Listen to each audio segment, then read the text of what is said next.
मसुचीवाडी येथे 1.5 कोटी रुपयांच्या विकास कामांचे उद्घाटन निशिकांत भोसले पाटील यांच्या हस्ते संपन्न।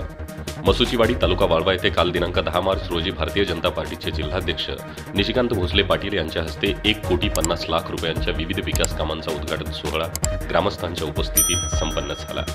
मसुचीवाडी येथील अनेक वर्षांपासून रखडलेल्या कामांसंदर्भात नागरिकांकडून वारंवार मागणी होत होती। पाटील यांनी या मागणीचा विचार करून सदर कामाचा पाठपुरावा करत महाराष्ट्र शासनाच्या विविध योजनांच्या माध्यमातून सांगली जिल्ह्याचे पालकमंत्री डॉ. सुरेश खाडे यांच्या सहकार्याने आणि पाटील यांच्या प्रयत्नातून सदर कामाची मंजुरी मिळाली।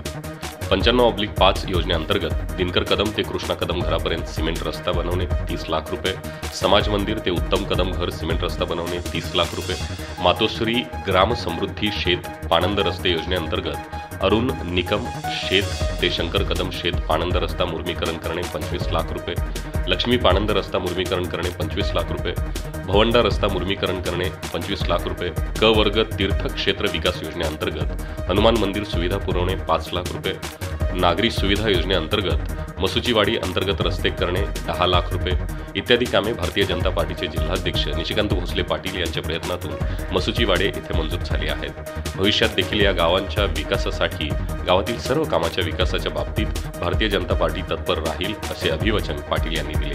या उद्घाटन सोहळ्यासाठी भारतीय जनता पार्टीचे जिल्हा उपाध्यक्ष धैर्यशील मोरे, युवा मोर्चा जिल्हा उपाध्यक्ष चंद्रकांत पाटील, वाळवा तालुका महिला अध्यक्ष सौ सुरेखाताई जगताप, वाळवा तालुका अध्यक्ष श्रीनिवास पाटील, इस्लामपूर शहर अध्यक्ष अशोकराव खोत, यदुराज यादव, रणजित माने यांच्यासह मसुचीवाडी येथील ग्रामसेवक, सरपंच, उपसरपंच, ग्रामपंचायत सदस्य तसेच विविध ग्रामस्वराज्य संस्थांचे पदाधिकारी आणि ग्रामस्थ बहुसंख्येने उपस्थित होते। सांगली डिजिटल जमाना, डिजिटल बातम्या।